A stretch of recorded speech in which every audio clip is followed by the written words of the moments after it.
जी जी। हेमंत जी, आपको बताऊं उससे पहले मैं एक आंकड़ा बता दूं। जब पिछला चुनाव हुआ और इंडिया गठबंधन को 234 सीट मिली, उससे उसमें 99 सीट कांग्रेस की थी, और जो टेक्निकली जो इसके 7 दल बोले जाते हैं, जो लिखे जाते हैं, वो 25 और दल हैं। कुल 26 दलों की का इंडिया गठबंधन है। उन 25 दलों में 5 दलों का कोई एमपी नहीं है, और 21 दल इंडिया गठबंधन को, कांग्रेस को मिला के हैं। उसमें से 20 दलों के पास 135 सीट हैं, और उसमें से 3 दल, समाजवादी पार्टी 37 सीट, तृणमूल कांग्रेस 29 और डीएमके 22, ये 28 सीटें इनकी हो जाती हैं, बाकी 47 सीट बचती हैं। मैं सिर्फ ये बताना चाह रहा हूं कि जो एक इंडिया गठबंधन को ऑल इंडिया स्ट्रक्चर मिला हुआ है, उसका एक बड़ा कारण कांग्रेस भी है, क्योंकि कांग्रेस के पास ऑल इंडिया पैन, उसके पास फुटप्रिंट है।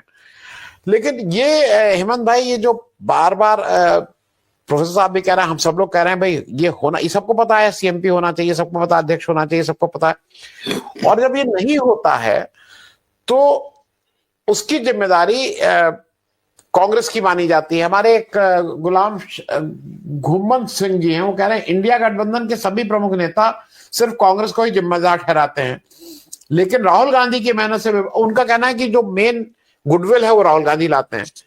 मैं थोड़ा, ये एक अजीब सी कैच 22 सिचुएशन है। कोई है भी नहीं और जिम्मेदार, भाई अगर कोई नहीं है तो जिम्मेदार सिर्फ कांग्रेस को, लेकिन कांग्रेस सबसे बड़ी पार्टी है तो कांग्रेस ही जिम्मेदार। इस कैच 22 सिचुएशन को दर्शकों की दृष्टि से भी, और मुझे लगता है नेताओं की दृष्टि से भी, थोड़ा क्लियरली अगर आप एक बार बताएंगे तो चीजें थोड़ी स्पष्ट होना चाहिए। हम लोगों को भी और लोगों को भी जरा स्पष्ट करना आवश्यक है। आनंद जी नमस्कार। सबसे पहले आपको, सारे साथियों को। वैसे तो इंडिया गठबंधन को लेकर के प्रोफेसर साहब ने सारी बातें खोल के रख दी है, अब कुछ बचा नहीं उस पर कहने के लिए। लेकिन जो लीडरशिप का जो इशू है और जो इसके स्ट्रक्चर का इशू है, वो शुरू से ही कंटेंशन में है, जैसा आप जानते हैं। जब से ये बना था वो सारी चीजें प्रोफेसर साहब ने कही, लेकिन यहां समस्या क्या है और क्यों है? ये इंडिया अलायंस अपनी बात खुद नहीं कर रहा, उसका कोई लीडर नहीं कर रहा। ये एक विशेष परिस्थितियों में ये बात, ये शगुफा छिड़वाया जा रहा है एक खास तरीके के वेस्टेड इंटरेस्ट के साथ। और वो वेस्टेड इंटरेस्ट क्या है? To demean and belittle Rahul Gandhi. अब देश के लोगों को एक मोटी बात समझनी होगी कि राहुल गांधी, जैसा प्रोफेसर साहब ने कहा, ना तो इस इंडिया गठबंधन के कन्वीनर है, ना कांग्रेस पार्टी उसको ड्राइव करती है एज सच, ना वो उसके प्रेसिडेंट है, ना कोई इस तरीके का स्ट्रक्चर है। लेकिन जब भी कभी मोदी जी और उनका इकोसिस्टम परेशानी में आता है तो फिर टारगेट पे कौन आता है? सीधे सीधे राहुल गांधी, और कोई नहीं। अब इंडिया गठबंधन से कोई वास्ता नहीं है वो। अच्छा, एक और मजेदार बात देखिए, कहीं भी किसी भी नेता ने राहुल गांधी के बारे में कोई टिप्पणी नहीं की है, या चाहे ममता बनर्जी ने इच्छा जताई है चेयर उसको लीड करने की, सबने उसका सपोर्ट किया, अच्छी बात है। लेकिन कांग्रेस पार्टी तो उसके लिए मना भी नहीं कर रही है एज सच, और कांग्रेस पार्टी इंडिया अलायंस को लीड भी नहीं कर रही है, ये भी सच बात है। तो फिर ये परिस्थिति क्यों क्रिएट की जाती है? आनंद जी, ये बात समझनी पड़ेगी। जब जब मोदी डरते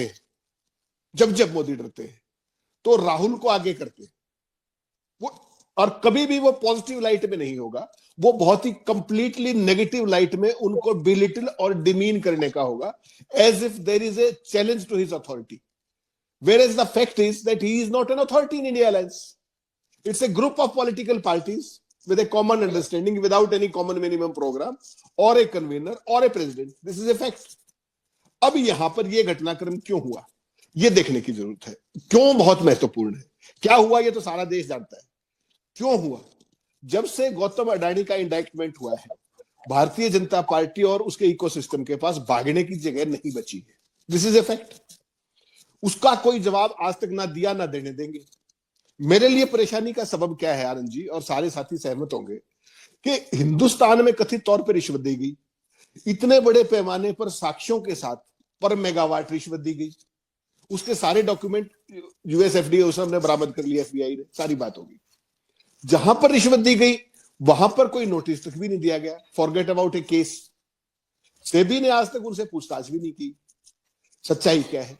उसके बाद कुछ नहीं आया तो फिर जो मोदी जी का भी एक आत्मघाती दस्ता है, उसमें एक आधा एमपी है, बाकी ये अपने क्या नाम है इसका, जो संबित पात्रा टाइप्स, इनको कुछ समझ तो है नहीं।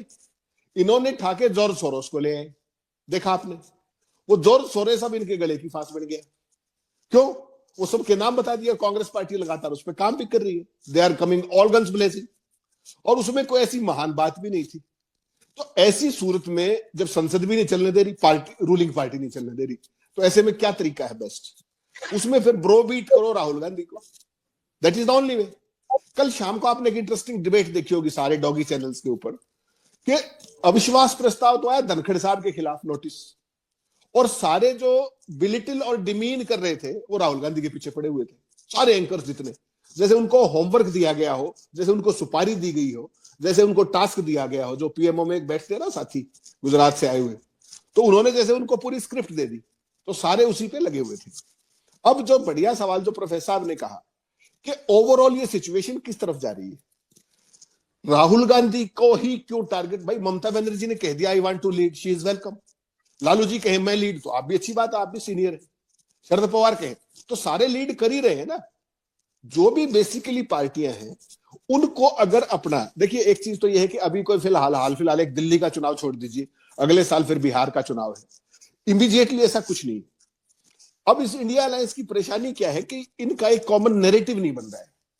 अगर कांग्रेस पार्टी अडानी को टारगेट करती है, जो कि सबको करना चाहिए, लेकिन एक समस्या और होगी आनंद जी, आपको थोड़ा सा अजीब लगेगा। जब से ये फिगर आया ना जगन मोहन रेड्डी वाला, जो यूएसए से आया कि 1750 करोड़ रुपए, उसके बाद ये बेचारे सारे जो शत्रप थे, इन्होंने तो इतनी अमाउंट सुनी ही नहीं थी बेचारों ने, उनके भी हाथ पैर फूल गए कि यार तुम साले कहां इस पे चक्कर में पड़े हुए हो, क्या ये अपने इलेक्ट्रल बॉन्ड और ये सब फुद्दू कामों में, और एक ही शख्स है जो इतना सारा खेल ही कर देगा आपका। 1750 करोड़ रुपए तो दिल्ली या उसके इलेक्शन में लगेंगे भी नहीं, वेस्ट बंगाल के में पूरे। तो एक ही आदमी जो फुल्ली सपोर्ट और फाइनेंस और सब कुछ स्पॉन्सर कर देगा, जैसे वो मोदी को करता है। और मजेदार बात यह कि इलेक्ट्रल बॉन्ड में भाई का एक नाम, 1 रुपया भी नहीं है। गौतम, सारी कंपनियां आ गई उसमें, लेकिन गौतम भाई का एक भी नाम, क्योंकि वो बेचारे ऑपरेशन लोटस का स्पॉन्सर करते हैं, उनका बड़ा है जिस तरीके से।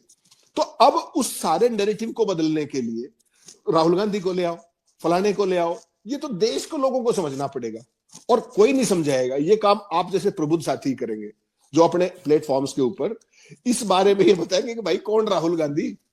India alliance is a joint form of all these parties that you named. तो उसको कोई भी लीड कर ले, वो बीजेपी की परेशानी क्यों होनी चाहिए? वो इंडिया अलायंस की परेशानी तो 100 बार हो, बीजेपी वालों की परेशानी क्यों है? राहुल गांधी तो कन्वीनर है ही नहीं ना उसको बनना है। तो इनको क्या दिक्कत हो रही है? तो बेसिकली क्या है कि इनको एनडीए कब याद आता है, आपको इनसे पूछे, इनके एनडीए का कन्वीनर कौन है? जरा आप में से सारे प्रबुद्ध साथी मुझे बता दीजिए, कोई कौन है एनडीए का कन्वीनर? मोदी जी की दुकान है, जब चाहे बुला लो। उसमें आपको ध्यान है जेजेपी को बुला लिया था, जो संख्या बल दिखाना था ना, तो 32 पार्टियों में जेजेपी को बुला लिया। वो बेचारे चले गए कि भाई हम तो एनडीए, गाते फिर रहे थे कि हम तो साहब एनडीए के मोदी जी ने बुलाया है, और अगली बार उनको कह दिया कि भाई आपका तो कोई वास्ता नहीं, चलिए आप चुनाव लड़िए जाके अकेले। तो इनका जो सिस्टम है, जितने भी इनके एलाइज थे, आज वो बेचारे अपने जख्मों के ऊपर डिटॉल लगा रहे हैं बैठ के सारे के सारे। जगन मोहन रेड्डी का हाल देखिए आप, मायावती का इनका हाल देखिए आप, पटनायक का हाल देख लीजिए आप, बादल का हाल देख लीजिए आप, दुष्यंत चौटाला का हाल देख लीजिए आप, जस्ट कीप नेमिंग देम। और मुझे तो चिंता इस बात की है, सही बताऊं आनंद जी, पता नहीं क्यों कई बार कोई बात कही हुई सच्ची हो जाती है, मुझे तो चिंता बहुत ज्यादा अजीत पवार की, शिंदे की भी है। अगर इन्होंने कहीं उछल कूद की तो इनका ना तो दल बचेगा, ना संसदीय पार्टी बचेगी, क्योंकि मोदी जी को जरूरत भी है, उस बहुमत जुटाना है वो। तो इंडिया अलायंस को बेसिकली ब्रॉड टर्म्स अपनी एक बार बैठ करके, मैं तो कहता हूं अच्छी बात है ममता बनर्जी क्यों ना बने, और ममता बनर्जी से भी ज्यादा बड़ा पैटर्न लालू यादव को भी बनाया जाना चाहिए, क्योंकि वो सबसे सीनियर भी है उम्र के हिसाब से, या शरद पवार को बनाया जाना चाहिए। इसमें कांग्रेस पार्टी को कहां दिक्कत है? आज की तारीख में प्रधानमंत्री का तो पद बट नहीं रहा है, वो तो हो गया काम। तो वैसे में आप बड़प्पन दिखाइए ना, और अलायंस विद डिफरेंस दिखाइए कि NDA versus India and here is the structure. उसके लिए किसी को पहल करनी पड़ेगी। अब चूंकि पार्लियामेंट चल रही है, सारे लीडर्स भी वहीं पे है, बैकडोर बैक चैनल्स में बातचीत भी हो सकती है, सारी बात हो सकती है। लेकिन सवाल यह है कि जब संसद के खेल क्या किया गया, आप देखिए ना कि ममता बनर्जी और सपा के जो एमपीज थे, उन्होंने धीरे धीरे कटना शुरू किया अपने गौतम अडानी वाले मामले में। तो तुरंत समझ में आता है कि वो कहां का इशारा है, वो मोदी का इशारा है, गौतम अडानी के थ्रू एग्जीक्यूट हुआ है। क्योंकि भाई वो तो सामान सबको चाहिए जो गौतम अडानी के पास है। तो ये जो समस्या है, इससे भी उसकी तो देखिए, ममता बनर्जी ने तो बेसिकली ऐसा नहीं करना चाहिए था, ऐसा मुझे मानना है। वहां के अपने कुछ लोकल सीमाएं होंगी, अभिषेक बनर्जी के साथ भी उनके तमाम तरह के समीकरण चल रहे, बहुत सारी बातें, अंदर जेल में अंदर जाने बाहर जाने के भी कार्यक्रम कई होते हैं, एजेंसियों के जरूर, बहुत सारी बातें। ऐसे ही यूपी का चुनाव होने वाला है 2 साल बाद, तो उस चुनाव में अखिलेश को भी बहुत सारा सामान चाहिएगा अडानी से, तो उनकी तो समस्या समझ में आती है। क्योंकि अब जगन मोहन रेड्डी वाला फिगर बड़ा डिस्टर्बिंग है, इतना बड़ा फिगर तो एक जगह से मिलता नहीं ना आनंद जी। तो ऐसी सूरत में जो onus is on Congress party कि इनके सारे फ्लोर लीडर्स के थ्रू बैठ के बात करके और एक कॉमन कंसेंसस और एक कॉमन एजेंडा बनाया जाए, उसमें बीजेपी को घेरने का पॉइंट 1 2 3 4 5, और जिन पे कंसेंसस हो उस पे वो सारी बात की जाए, तो उसमें फिर भारतीय जनता पार्टी को भागने की जगह नहीं मिलेगी। एक दूसरी इंपॉर्टेंट बात क्या है कि 13 तारीख को संविधान पे चर्चा शुरू होने वाली है हाउस के अंदर, और आज आपने बड़ी इंटरेस्टिंग बात देखी होगी कि राहुल गांधी आज लोकसभा के स्पीकर से मिले और उन्होंने कहा कि साहब हम तो चाहते हैं हाउस चलाइए आप, लेकिन मेरे खिलाफ जो ये देशद्रोही और गद्दार की जो भाषा है इसको भी आप एक्सपंज कीजिए।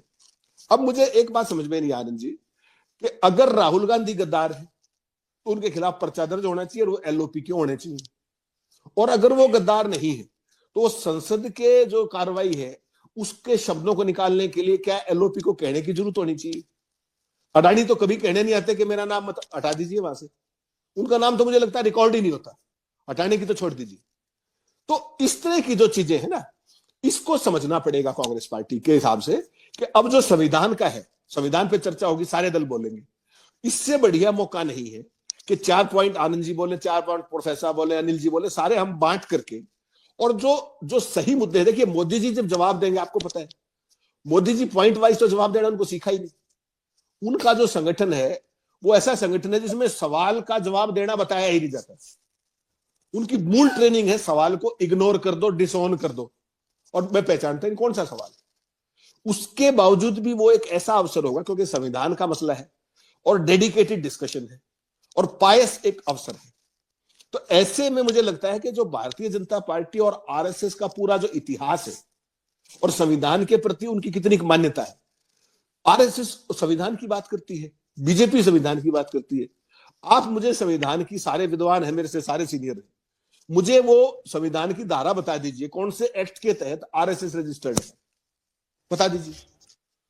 वो बता दीजिए, कंपनी रजिस्ट्रेशन एक्ट है, सोसाइटी रजिस्ट्रेशन एक्ट है, या कोई घर का बना दिया है मोदी जी ने उसके तहत रजिस्टर्ड है, या आरएसएस की मेंबरशिप बता दीजिए, रजिस्टर होगा ना कोई अगर है तो। उनके यहाँ तो बड़ भारी हायरार्की, 3.5 लाख पन्ना प्रमुख हरियाणा में, बताइए, कल मैं हैरान रह गया, इतना सा हरियाणा 3.5 लाख, 1.5 करोड़ वोटर है, तो उनका तो स्ट्रक्चर तो है, लेकिन क्या वो मेंबरशिप है? क्या उसके जो फाइनेंसिंग का पैटर्न क्या है, कहां से पैसा आता है? जॉर्ज सोरोस तो आपने बता दिया, अच्छा किया। आरएसएस को पैसा कहां से आ रहा है? पानीपत के पास वो जो 7 स्टार जो इतना बड़ा मेंशन बना है, जो ऑफिस आरएसएस का ट्रेनिंग के लिए, और जो दिल्ली में झंडेवालान में जो बनने लग रहा है, वैसे तो डेमोक्रेटिक पार्टी के भी नहीं है वहां पे। तो ये सारी चीज, वो पैसा कहां से आ रहा है? आरएसएस कितना अपना इनकम टैक्स पे करता है? सारी संस्थाएं करती है ना, या वो एग्जेम्प्टेड है? एग्जेम्प्टेड है तो कौन से कानून के तहत एग्जेम्प्टेड है? ये सारे सवाल, क्या आपको नहीं लगता कि ये सारे सवाल भी इस लाइट में पूछे जाने चाहिए कि भाई तुम संविधान के तो ठेकेदार हो गए हो, संविधान के साथ तुम्हारा वास्ता कितना कराया वो और बता दीजिए। तुमने कितने दिन बाद तिरंगा लगाया था बीजेपी के ऑफिस पे? तो ये वो चीजें, और वहां पर मुझे उम्मीद है कि जो गंदगी मचाते हैं हाउस के अंदर के, उसको बोलने नहीं देंगे, चेयर भी डिस्टर्ब करती है, बाकी सारे भी। और एक दिन तो मैंने हैरान रह गया था, पिछली बार अमित शाह संरक्षण मांग रहे थे चेयर से, और किस बात का संरक्षण मांगा वो भी सारे देश ने देखा। तो मुझे लगता है आनंद जी, ये जो इंडिया अलायंस है, इनको थोड़ा सा अपना जो प्लानिंग और स्ट्रक्चर थोड़ा सा और मेटिकुलस करना चाहिए। और जैसा प्रोफेसर साहब ने कहा ना, they should be in constant touch with each other on A daily basis. अगर लीडर्स ना हो तो एक सेक्रेटरिएट हो जिसमें वो सारी चीजें, पॉइंट्स ऑफ डिस्कशन, जैसे हम करते हैं बुलेट पॉइंट्स वगैरह, सब ये शेयर होते रहे, उस पर उनकी राय आती रहे। आजकल तो टेक्नोलॉजी बड़ी आगे चली गई है। सवाल यह है कि भारतीय जनता पार्टी जो कंकॉक्शन करती है उसका मुकाबला मिलके करना पड़ेगा। अब ये तो एक शगुफा छोड़ते हैं यहाँ पे, जॉर्ज सोरोस, सोनिया गांधी, और सारा देश का नैरेटिव बदल दिया। वो साउथ ब्लॉक से मैसेज आ गया, डॉगी मीडिया शुरू हो गया। मैं हैरान था, परसों के मैंने अखबार देखे, हर एक अखबार के फ्रंट पेज पे राहुल गांधी गद्दार है। कौन कह रहा है? संबित पात्रा छपे हुए। कोई डेफेमेशन, कोई कुछ नहीं, कोई कहानी नहीं, कुछ भी कह दो। अगर किसी ने मोदी को यह कह दिया होता, उसकी क्या हालत होती? क्या उसकी एक लाइन भी छपती? अब जो विदेश मंत्री के बेटे का नाम आया, या एनएसए के जिक्र चल रहा है, या जो उनकी प्रधानमंत्री की आर्थिक सुरक्षा परिषद की वो है, आर्थिक सलाहकार परिषद की, वो खबर आपने कहीं देखी? तो वो कह के भाग गए, छुट्टी होगी। तो मुझे ये लगता है आनंद जी कि ये सारे जो इंडिया अलायंस के जो एलाइज है ना, इनको डेली बेसिस पे एक कोई ना कोई संपर्क का, एक संवाद का एक जरिया होना चाहिए। और जो एक मुद्दा दिल्ली में उठे, वो कलकत्ता में भी उठे, वो लखनऊ में भी उठे, जहां पटना में भी उठे, जहां जहां एलाइज है, वो एक सुर में अगर हमला करेंगे तो कम से कम अपने अपने रीजन में तो एक नैरेटिव बना पाएंगे ना। तो इनकी जो सारा खेल है, इनका खेल है नैरेटिव का। उस नैरेटिव को अगर आपको ध्वस्त करना है तो आपको रीजन वाइज हिट करना पड़ेगा, और हिट वहां करना पड़ेगा where it hurts, and it hurts on the core values. जहां पर बीजेपी बोथरी है, जहां पर बीजेपी खोखली है, जहां पर बीजेपी के पास कोई ना नीति है ना कोई समझ है, कुछ भी कह के भाग जाते हैं, अगले दिन कुछ भी कह देते हैं। प्रधानमंत्री की जो भाषा का संयम है वो आपने देख लिया, स्तर देख लिया, चुनाव में उनकी कैंपेनिंग देख ली। तो मुझे लगता है कि इन सारे जो फॉल्ट लाइंस बीजेपी की भी बहुत है, एनडीए की भी फॉल्ट लाइंस बहुत है। तो क्या ऐसा भी दिन आएगा जब इंडिया अलायंस उन फॉल्ट लाइंस का फायदा उठा पाएगा? वो फॉल्ट लाइंस का फायदा उठाना बड़ा आसान है, प्रोवाइडेड ये उठाना चाहे। हम सबको केवल उस दिन का इंतजार करना है। जी हेमंत भाई, बस एक टिप्पणी आपसे उस पर टिप्पणी नहीं ले पाया था। मुझे अभी भी लगता है इस देश में दो दल ऐसे हैं, कांग्रेस और दूसरा आरजेडी था, जिसका कभी भी बीजेपी के साथ जाएंगे ये कभी सोच भी नहीं सकते हैं। लालू जी का बयान हो सकता है एक बयान हो, लेकिन जब अंतिम लड़ाई होगी तो आपको लगता है कि लालू जी जो इंडिया गठबंधन में अडानी प्रेम में दिखाई देंगे, कि लालू जी वैसे ही पुराने रंग में उसी तरह से आरएसएस से लड़ते हुए नजर आएंगे? हेमंत जी देखिए आनंद जी, लालू जी का आरएसएस और बीजेपी से लड़ाई तो बड़ी स्पष्ट है, लेकिन कुछ मजबूरियां भी रहती हैं। वो मजबूरी सबसे बड़ी है राजनीतिक दल के लिए फाइनेंसिंग की। अब जो ये नया दरवाजा खुला है जगन मोहन रेड्डी वाला, जो इतना बड़ा अमाउंट, उसके बाद नेचुरली एक प्रेशर तो पड़ा है सारे क्षेत्रीय क्षेत्रों पे कि यार ऐसा भी दाव लग सकता है क्या? फिर हम नगरी नगरी द्वारे क्यों मांगते फिर? फिर तो एक ही सिंगल विंडो पैकेज हो जाएगा जैसे मोदी जी लेके आए थे। मोदी जी को अडानी जी से प्रेम क्या है? 2013 में अगर आपको ध्यान हो, जब बीजेपी का प्रधानमंत्री पद का दावेदार तय हो रहा था, तो मोदी की सिंगल मोस्ट क्वालिफिकेशन क्या थी? कि he was able to finance the complete campaign of the party, complete campaign of 2014, और वो अडानी ने उनको कमिट कर दिया था। तो वो जो कंप्लीट एक पैकेज है, उसको तो देखिए कोई भी आदमी लेना चाहेगा, लेकिन चूंकि लालू के क्रेडेंशियल कुछ और खास तरीके के हैं और उन्होंने बहुत संघर्ष कर भी लिया है, तो इस तरह की पोस्चरिंग एक, अच्छा अगले साल बिहार में चुनाव भी है, ये भी नहीं भूलना चाहिए अपने को। तो मुझे लगता है कि फाइनली जो है वो कभी भी जो ये फिरका परस्त ताकते हैं, इनके साथ तो वो अपॉर्चुनिज्म नहीं करेंगे, इनके साथ तो गठबंधन कभी नहीं करेंगे वो। बाकी जो अडानी वगैरह के जो खेल है, जो इंडिया अलायंस के अंदर जो छोटी मोटी जो वो आग लगाने की जो प्रयास होता है, वो चलते रहेंगे। लेकिन मुझे लगता है कि अगर इस पूरे अलायंस के अंदर अगर कोई सबसे भरोसे का व्यक्ति है, मैं उसको आज भी लालू यादव मानता हूं। He is a man of principle. इस उम्र में व्याधियों के बावजूद इतनी लंबी जेल काटी, वरना वो भी समझौता कर सकते थे, वो भी समर्पण कर सकते थे। नीतीश को आप देख ही रहे कि मोदी जी दिखते नहीं, वो चरणों की तरफ दौड़ पड़ते। तो Lalu ji is a different man, he is a man of certain credentials, और उसने जो संघर्ष किया है, मुझे लगता है अपने लाइफ के फेग एंड पे, वो इस तरह कैरियर के फेग एंड पे वो इस तरह की चीज करेंगे, मुझे डाउट है। बाकी ये छोटी मोटी मजबूरियां ये फाइनेंसिंग की और ये चलती रहती है, और ये सॉर्ट आउट भी हो जाती है। जी, मैं बस चलते चलते एक दर्शकों को एक दो सूचना दे दूं, आपस में कोई संबंध नहीं है, आप लोग अपने आप संबंध बनाएं तो उसका कोई मतलब आप अपने हिसाब से बनाएं। अडानी